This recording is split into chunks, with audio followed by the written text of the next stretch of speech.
வாழ்க்கையில் என்ன இருக்கு? போராட்டம் இல்லைன்னா வாழ்க்கை இல்லை. இந்த இந்த பில்டிங் இந்த வாசல் இல்லைன்னா எப்படி இருக்கும்? அப்போ வாசல் இல்லாத வீடு இருக்க முடியாது. வீட்டில் தோசையில் ஓட்ட விடலன்னா எப்படி இருக்கும்? அட்டை மாதிரி இருக்கும். தோசை விடாமல் ஓட்ட விடாமல் எனக்கு தோசை நைஸ் தோசை சுடுறாங்க. இப்போ எனக்கு வண்டியில் கொண்டாந்து தோசை வச்சிருக்கு, லேட் ஆகிடுச்சுன்னு சாப்பிடல. ஏன்னா இது 4வது சர்வீஸ் வந்திருக்கேன். அங்கங்கே அந்த கிரேப் ஜூஸும் அவன் கொஞ்சம் கேக்கு சாப்பிட்டு இப்போ செக் பண்ணால் சுகர் ஒரு 300 இருக்கும்னு நினைக்கிறேன். எல்லாம் 5 கிராம் 10 கிராம் தான் கேக் சாப்பிட்டேன். இருந்தாலும் 300க்கு மேலே போயிருக்கணும். இப்போ என் நிலமை அப்படி இருக்கும். இன்னொரு சர்வீஸ் இருக்குது. நீங்கள் ரொம்ப நேரம் வெயிட் பண்ணுறீங்க, வண்டியில் ஒரு சர்வீஸ் இருக்கும்போது வீட்டில் போய் தோசை எடுத்துகிட்டு வந்துட்டாங்க. இன்றைக்கி வந்து ஸ்பெஷல் என்னென்னா தோசை, பொங்கல், வடை, கறி குழம்பு, சட்னி, சாம்பார், வடகறி இத்தனை இருக்கும். அப்போ இப்போ லேட்டாக நான் எனக்கு சாம்பார் மட்டும் வந்திருக்கும்னு நினைக்கிறேன். நான் அதெல்லாம் பார்க்கல, வந்துட்டேன். இப்படி வாழ்க்கை என்பது என்னது? போராட்டம். அந்த போராட்டத்தின் மத்தியில் அவன் என்ன பண்ணுறான்னா ஆண்டவரோடு போராடுறான். அந்த பெஸ்ட் குவாலிட்டி யோசிப்ட பெஸ்ட் குவாலிட்டினா ஒரு கூடாரவாசி. அம்மா அப்பா வார்த்தைக்கு என்ன பண்ணுறான்? உபே பண்ணுறான். தாயும் தகப்பனை கனம் பண்ணுகிறவன் உயர்த்தப்படுவான், தானையும் சபிக்கிறவன் கொலை செய்யப்படுவான். லேவியரத்தில் சொல்றார், உன் வாழ்நாட்கள் நீடித்திருப்பதற்கும் தாயும் தகப்பனையும். அப்பா அம்மா பேச்சை விட்டு போல, அம்மா பேச்சு அப்பா பேச்சை கேட்டு வீட்டில் இருந்து வேலை செஞ்சார். எந்த வாலிப மகள், சின்ன பிள்ளைங்கள்லாம் கேட்பீங்க, இந்த காலேஜ் போன பிறகு தான் கேட்க மாட்டோம். காலேஜ் போன பிறகு அது மனம் வந்து அது வந்து டீனேஜ், இந்த 17 to 19 வந்து மனுஷனை கெடுக்கிற வயது. எல்லா மனிதனையும் நாங்களும் அந்த வயசுல தான் வந்தோம். அந்த 17 to 18 கண்ட்ரோல் ஆயிட்டாங்கன்னா லைஃபே அவங்க கண்ட்ரோல் தான். அந்த 17 to 18 ஏசா கண்ட்ரோல் ஆகலை, ஆண்டுடைய சாபத்தை பெற்றுக்கொண்டார். யாக்கோபு கூடாரவாசி, ஆண்டுடைய சாபத்தை, கடவுளுடைய சாபத்தை பெறல, அம்மா அப்பாவுக்கு கீழ்ப்படிந்து வீட்டில் இருக்கிறான், சொன்ன வேலையை செய்கிறான். ஏசா அந்த 17 18 வயசு, 17 18 19 இந்த டீனேஜ், அது அவனை என்ன பண்ணுது? அலக்கொலை வைக்குது. வாழ்க்கை நல்லா இல்லை. அதே மாதிரி நம்ம வாலிப வயதில் அம்மா அப்பா கீழ்ப்படிந்து வரப்போ வாழ்க்கையில் போராட்டம் இருக்கு. போராட்டம் இல்லைன்னா வாழ்க்கை இல்லை, போராட்டம் தான் வாழ்க்கை. வாழ்க்கை என்பது போராட்டம் தான். அதுதான் நான் புலம்பல் 3:22, நான் நிர்மூலமாக இருப்பது ஆண்டுடைய காலை தரும் அவை புதியவைகள், என் நீதி நிமித்த அவர் ரட்சிக்கல, அவருடைய இரக்கத்தின்படியும் மறுஜென்ம சுவாசத்தின்படியும் புதிதாக்கப்பட்ட பரிசுத்தாவின் நிலைமையில் அவர் என்ன பண்றாரு? என்னை பாதுகாத்துக் கொள்கிறார். அக்கிரமங்களாலும் பாவங்களாலும் மரித்த என்னை அவர் என்ன உயிர்ப்பிக்கிறார். அந்த கிருபையினாலே ரட்சிக்கப்பட்டிருக்கோம். எபேசியர் 2ஆம் அதிகாரத்தில் சொல்றார். இதுதான் ஆண்டோடைய வார்த்தை. ஒரு நல்ல மனிதன் என்பது இந்த நாட்டில் யாருமே இல்லை. அதான் ஜீசஸ் கேட்கிறப்ப யோவான் 8ஆம் உங்களில் குற்றம் இல்லாதவன் கல்லெறிய கடவன். ஏன்னா அதை எரிய முடிஞ்சுதா? யாருமே எரிய முடியல. என்னில் குற்றம் என்று உங்களில் யாராவது சொல்லக்கூடுமான்னு கேட்ட ஒரே மனிதர் அவர் தான். குற்றம் இல்லாத மனிதனே அவர் இல்லை. அப்போ அந்த அவன் கூடாரவாசியா இருக்கிறப்போ ஆண்டவர் கீழ்ப்படிந்திருந்ததால அந்த தப்பு பண்ணாலும் ஆண்டவர் பேரை மாற்றி பிளஸ் பண்றார். நான் உன்னை ஆசீர்வதிக்காம என்ன பண்ண மாட்டேன், நீங்க நீ பிளஸ் பண்ணாம நான் உங்களை விட மாட்டேங்கிற அவர் சொல்ற, உன்னை ஆசீர்வதிக்கன்னா நீ யாக்கோபு வந்து அம்மாவை ஏமாத்திட்ட, அவனை ஏமாத்திட்ட, என்னையை ஏமாத்திருக்க, உலகத்தை ஏமாத்திருக்க, அதனால உன்னை பிளஸ் பண்ணுனா நீ ஞானஸ்தானம். அதுதான் ஞானஸ்தானம். அதோடு ஒப்பிடுறப்போ மறு வாழ்வு தான் என்னது? ஞானஸ்தானம். பழமை வாழ்விலிருந்து புதிய வாழ்வு, அதுதான் லூக்கா 15ஆம் அதிகாரம் இளையகுமாரன். அந்த புதிய வாழ்வு பெற்றுக்கொள்ளதான் யாரு? இளையகுமாரன். அந்த உணவு கிடைக்கல, பீக்கு போட்ட ஃபுட்டு தான் சாப்பிட்றான். பீக்கோட ஃபீடு தான் சாப்பிட்றாரு. ஃபீடுங்க சொல்றதுக்கு இங்கிலீஷ்ல சொல்லப்போ பீக்கோட உணவு, பன்றியோட உணவு, அது கூட கிடைக்கலங்கிறப்ப தான் பார்க்குறான், எப்பா ஒன்றுமே இல்லைப்பா வாழ்க்கையில்.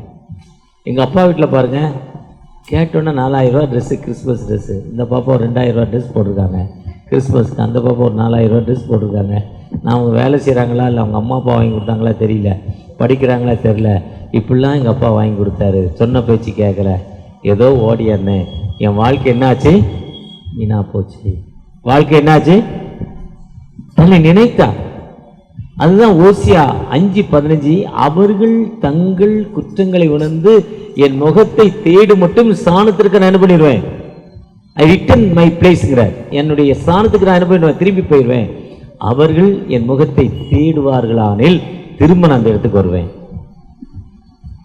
எப்ப நம்ம தேடுறோமோ, பாவங்களை மறைக்கிறவன் அறிக்கை செய்து விட்டு விடுகிறவனோ, நம்ம எப்ப கடவுளை நோக்கி பார்க்கிறோமோ, வருத்தப்பட்டு பாரம் சுமக்கிறவர்களே நான் உங்களுக்கு, எந்த மனிதன் தன் பாவங்களை நினைச்சு ஆண்டவரை நோக்கி பார்க்கிறோமோ அந்த மனிதனுக்கு ஆண்டவர் வாழ்வதா மத்தேயு 11:28 சொல்றாரு. 11:28 வருத்தப்பட்டு பாரம் சுமப்பவர்களே எல்லோரும் என்னிடத்தில் வாருங்கள், நான் உங்களுக்கு இளைப்பாறுதல் தருகிறேன். சங்கீதம் 38:4.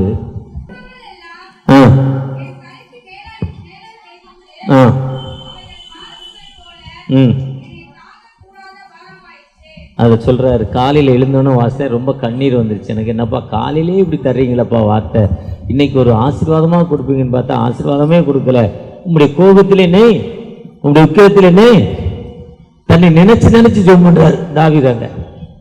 தன்னை நினைச்சு நினைச்சு, உங்களுடைய அம்புகள் எனக்குள் கொத்திக்கிட்டே இருக்கு, உங்களுடைய வார்த்தைகள் எனக்கு கொத்திக்கிட்டே இருக்கு, தப்பு பண்ணிருக்கேன், உமது கை என்னை இருத்துகிறது, உமது கோபத்தினால் மாம்சத்தில் ஆரோக்கியம் இல்லை, உம்முடைய உக்கிரத்தினால் எலும்புகள்ல சவிக்கியம் இல்லை. எலும்பு ஏன் சவிக்கணும்னா அவருடைய உக்கிரம் சொல்றேன். எதுக்கு கை உடையுதுன்னா அவருடைய கோபம் தான் கை உடையுதுங்கிறார் பைபிள் சொல்ல. நீதிமானுடைய எலும்புகள் முறிக்கப்படுவது. சங்கீதம் 34 சொல்ல நீதிமானுடைய எலும்புகள். யாத்திராம் 12ஆம் அதிகாரத்தில் ஆட்டுக்குட்டியுடைய எலும்புகளை உரிக்க கூடாது. யோவான்ல அவருடைய எலும்புகள் அவர் மறிச்சுட்டார், நீதிமான்கிறார். அதுதான் சொல்ல. என்னப்பா இப்படிலாம் காலையில வசனம் இருக்கு, இருந்தாலும் அக்கிரம் அவைகள் பாரசுமா என்னை தாங்கக்கூடாது. அப்போ அதை திங்க் பண்றப்ப மத்தேயு 11:28 வருத்தப்பட்டு பாருங்க. இந்த வசனத்தை வாசிட்டு எனக்கு வேதனை, துன்பம், கண்ணீர். ஆண்டவரை நோக்கி பார்க்கிறப்போ விடுதலை கொடுப்பதற்குத்தான் இயேசு கிறிஸ்து இந்த உலகத்திற்கு வந்தார். தம்முடைய ஒரே பேரான குமாரனை விசுவாசிக்கிறேனோ அவன் கெட்டு போகாமல் நித்திய ஜீவனை அடையும்படிக்கு அவரை தந்தள்ளி இவ்வளவாய் அன்பு கொடுத்தார். எவ்வளவு சூப்பர் பாருங்க. நம்ம என் அக்கிரமங்கள் என் தலைக்கு மேல இருக்குப்பா, என்னுடைய பாவத்தினால் என் மாம்சத்தில் ஆரோக்கியம் இல்லை, உங்களுடைய கோபத்தினால் எலும்புகள்ல சவுக்கியம் இல்லை, தாங்கக்கூடாத பாறை என் மேல இருக்கு. இப்போ எனக்கு ஒரு 15-20 நாள் இந்த காலிலேருந்து இந்த விரல் வலிக்குது, ஏதாவது அடிக்கணும் போல தோணுது. இந்த முட்டு இப்படி வச்சிருந்தா 2 நிமிஷம் கழிச்சு நீட்டம் இல்லை வலிக்குது. 64 வயசு ஆயிட்டு, சுகர் 35 வருஷம் ஆயிடுச்சு. இப்போ காலையில் எவ்வளோ சுகர் இருக்குன்னு 300க்கு மேலே தான் இருக்கணும். எழுந்தோன்னு ஒரு காஃபி, 3 மணிக்கு எழுந்தோடனே அந்த வந்திருக்கா பாருங்க எங்கள் பிஏ, எங்கள் சித்தப்பா பேரன், டேய் ஃபோன் பண்ணேன். அவன் தூக்கத்திலே ஃபோன் எடுத்தா காஃபி ஆனான், எடுத்தோடனே காஃபி ஆனா கேட்பான். 3 மணி 4 மணிக்கு ஃபோன் பண்ணான், ஒரு 10 நிமிஷத்தில் ஒரு காஃபி கொண்டு வருவான். அதை குடித்தாலே ஒரு 40 சுகர் கூடும். அப்படி காஃபி கொடுப்பான், சக்கரை போட மாட்டான், பாலை திக்காக காய்ச்சி கொடுப்பான். இல்லைன்னா நானும் குடிக்க மாட்டேன், நானும் அப்படி ஆள்தான், அவனுக்கு தெரியும். அப்புறம் அங்கேருந்து அடுத்த சர்ச்சுக்கு போனேன். அங்கே காணிக்க போடுற போய் கேக்கு, சூப்பர் கேக்கு, ஒரு கேக்கு 30 ரூபா, அதில் ஒரு சின்ன பீஸு. அதை முடிச்சோன்னா கம்யூனியனில் திக்கு கிரேப் ஜூஸு, அதில் ஒரு 40, இதில் ஒரு 40. அதுக்கு அடுத்த சர்வீஸில் இறங்கணுன்னு ஒரு காஃபி, சக்கரை இல்லாமல் அது ஒரு 30. அடுத்து அங்கே ஒரு 2 கேக்கு, கொஞ்சம் தான் சாப்பிட்டேன். அடுத்து 3ஆவது சர்வீஸில் 1/2 கிலோ கேக்கு 4-5 கேக்கு அள்ளி கொடுக்குறாங்க, அதில் கொஞ்சம் ஒரு டீ. இதெல்லாம் கணக்கு பண்ணி தான் சொல்கிறேன். ஆனால் இதெல்லாம் என்னெல்லாம் தாங்கக்கூடாத பாரம். இந்த வேதனையின் மத்தியில் ஆண்டவரை நோக்கி அழைக்கிறப்போ ஆண்டவர் வாழ்வு கொடுக்க மாட்டவர், விடுதலை கொடுக்க மாட்டவர். அந்த விடுதலை எல்லா மனிதரும் ரட்சிக்கப்படுவதற்காக இந்த உலகத்துக்கு வந்தார். அநேகரை மீட்கும் பொருளாக தன் ஜீவனை கொடுப்பதற்காக இந்த உலகத்திற்கு வந்தார். அவர் வந்ததை நோக்க ஒரு மதத்தை உருவாக்க வரல, ஒரு மதத்தை உருவாக்க வரல, தனக்குன்னு ஒரு கூட்டத்தை ஏற்படுத்த வரல, தனக்குன்னு பெத்தேல் திருச்சபை ஓரே ஆசரிப்பு கூடாரம், இதுக்கு முன்னால ஒரு கூடாரம், இத்தனை கூடாரம் காலத்துல உருவாகவே இல்லை. சர்ச்சையே உருவாக்கல, சர்ச்சை பேரே இல்லை. இயேசு கிறிஸ்து காலத்துல ஒரு சர்ச்சை உருவாக்கப்படல. ஒரே நோக்கம் டெலிவரன்ஸ், விடுதலை, விடுதலை, விடுதலை, விடுதலை கொடுத்து தான் இயேசு கிறிஸ்து உலகத்தில் வந்தார். இயேசு கிறிஸ்து உலகத்திற்கு வந்த நோக்கம் உங்களை என்னையும் மனுக்குலத்தில் இருந்த உங்களை என்னையும் மீட்டுக் கொள்வதற்காக உலகத்தில் வந்தார். அந்த இயேசு கிறிஸ்து உங்களுக்கு இருக்க வாழ்வு கொடுக்கிற ஒரு தகப்பனாய் காணப்படுகிறார். இயேசு எப்பவுமே நம்ம உள்ளத்துல பிறந்தவராய் காணப்படுகிறார். எப்பவுமே நம்மோடு இருக்கிறவராய் காணப்படுகிறார். தாஜ்மஹால் நம்ம பில்டிங் கட்டின கொத்தனாருக்கு அந்த வீடு ஹவுஸ் வார்மிங் திறக்கிற அன்னைக்கோ இல்லை சர்ச்சு டெடிகேஷன் அன்னைக்கோ அந்த கொத்தனாருக்கு ஒரு பேண்ட் ஷர்ட் கொடுப்போம், ஏதாவது கிஃப்ட் கொடுப்போம். போன வாரம் ஒரு சர்ச்சு டெடிகேஷன் போயிருந்தேன் எங்கள் வெஸ்ட் பெங்காலில் சுந்தர்பன்ஸ். போன வருஷம் உங்கள் பாஸ்டர் போயிட்டு வந்தாங்க, பாஸ்டர்மா போயிட்டு வந்தாங்க, சர்ச்சு டெடிகேஷன் பண்ணேன். பாசங்களை தான் கொண்டு போன சேலையை வாங்கி அந்த கொத்தனார் கொடுத்துட்டாங்க, ஏதாவது கிஃப்ட் கொடுக்கணும். அதே மாதிரி தாஜ்மஹால் கட்டின ஷாஜகான் தன்னுடைய அந்த கொத்தனாருக்கு கூப்பிட்டு கொஞ்சம் கல்லை கொடுத்தாரு. கொத்தனாரும் ஏதோ கிறுக்கு போய் கல்லை கொடுத்தானு வாங்கிட்டு வீட்டில் வச்சுட்டாங்க. ஒரு நாளுக்கு பசி இருக்கிறப்போ மார்வாடி கடையில் கொடுத்திருக்க சேலையை கூட ஒரு சிலர் அடகு வைக்கிறாங்க. இப்போ குறைஞ்சிட்டு நினைக்கிறேன் அந்த அடகு வைக்கிற சேலை. இப்போ முன்ன சாப்பாடுற தட்டை கூட அலுமினிய தட்டு கூட கொடுப்பாங்க, அது விலை ₹1 4 கொடுப்பான். அதை கடையில் போட்டால் 30 காசு விற்கும், 5 காசுக்கு அந்த மார்வாடி கொடுப்பான். ஒரு சேலை பட்டு சேலையை கொண்டு அடகு வச்சுருக்காங்க, சேர் எல்லாம். ஆனால் இப்போ அப்படி அடகு வைக்கிறது ரொம்ப குறைஞ்சிருக்கு. ஏன்னா ஃபைனான்ஸு தண்டல் ரொம்ப அதிகமாக இருக்குது. ப்ராக்டிக்கல் தண்டல் ரொம்ப மோசம். இது இருக்கிறத வச்சு சாப்பிட்றது, இது இல்லாத தேடி சாப்பிட்றது, நம்மளே இல்லாமக்கிறது. உண்மை தானே? இருக்கிறத இப்போ கண்ணாடி அந்த அக்கா போட்டிருக்காங்க, எவ்வளோ தெரியல. நான் போட்டிருக்க கண்ணாடி 35,000. எவ்வளவு? எதுக்கு எவ்வளோ கண்ணாடின்னு கேட்டேன் கண்ணாடிக்கார்ட்ட. அவன் நீ ஒரு பிச்சைக்காரன்ட்டாங்க, இவர் பெருக்குங்கிறான். என்னையாங்கிறேன், உனக்கு இந்த கண்ணே அவுட் ஆக போகுது, அந்த கண்ணாடி போச்சுங்கிறிய. ஒழுங்கான கண்ணாடியை போடலன்னா என்ன ஆயிரும்? கண்ணே தகராறு. இப்போ இந்த கண்ணை இப்படி மூடி பார்த்தா பாதி தான் தெரியுது, பாதினா கிளியரன்ஸ் இல்லை, துல்லிதமாக தெரில. இதுக்கு நீ இவ்வளோ கண்ணாடி தான் போடணும். இதில் ஸ்டார் அடிக்காது, இதில் கிளார் அடிக்காது, எதிர்வண்டி கிளார் அடிக்காது, வெயிலில் போனால் கருப்பு வெள்ளையாகும். இந்த பாப்பா போட்ட கண்ணாடி நல்ல கண்ணாடி தான் போட்டிருக்காங்க இந்த பாப்பா. அதே மாதிரி விலைக்கு தின்ன மாதிரி கூடுது குறையுது. ஆனால் இவ்வளோ பெரிய மோசமான நிலைமை. அதே மாதிரி அவன் கொடுத்த கல்லோடைய மதிப்பு அவருக்கு தெரியாது. இப்போ தெரியுமா, ஏஜி பாஸ்டர் மோகன் ஐயா போட்டிருக்க கண்ணாடி 75,000 1.5 லட்ச ரூபாயோ. ஆனால் அவன்கிட்ட அந்த பெருமை இருக்காது. அதில் நிறைய மாடல்ஸு. நான் ஒரு டாக்டர்கிட்ட போய் கண் ஆப்ரேஷன் செக் பண்ண போனேன்.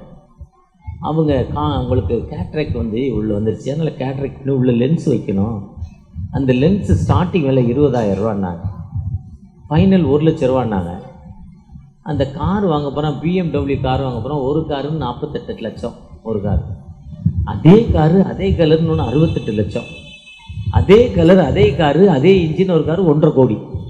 வாட் இஸ் டாப் எண்டல் மாடல்னாரு. என்னையான்னு, மேலே இங்கே கை வச்சுன்னா மேலே திறக்கும், இங்கே கை வச்சேன்னா சீட்டு தூக்கும், இந்த கை வச்சுன்னா சீட்டு உங்களுக்கு மசாஜ் பண்ணும். அந்த இஏல ஒன்று 50 ரூபா கொடுத்தா ஒரு மசாஜ் பண்ணணும், 50 ரூபாய் 100 ரூபாய் ஒரு மசாஜ் இது பண்ணுறான். எத்தனை பேர் அது ஒரு டைம் பாஸிக்காக போட்டிருக்கான், அது லைனில் நின்று உட்காந்து மசாஜ் பண்ணுறாங்க. அந்த தண்ணி தொட்டிக்குள்ளே வச்சா மீன் கடிக்குது காலை, ஏன்னா காலில் இருக்க கருப்பெல்லாம் வெள்ளையாயிருதான். எப்படிலாம் நம்மளை ஏமாத்துறான் துட்டுக்கு. அறுவடை மிகுதியாலோ இல்லை, அன்பரின் கதறல்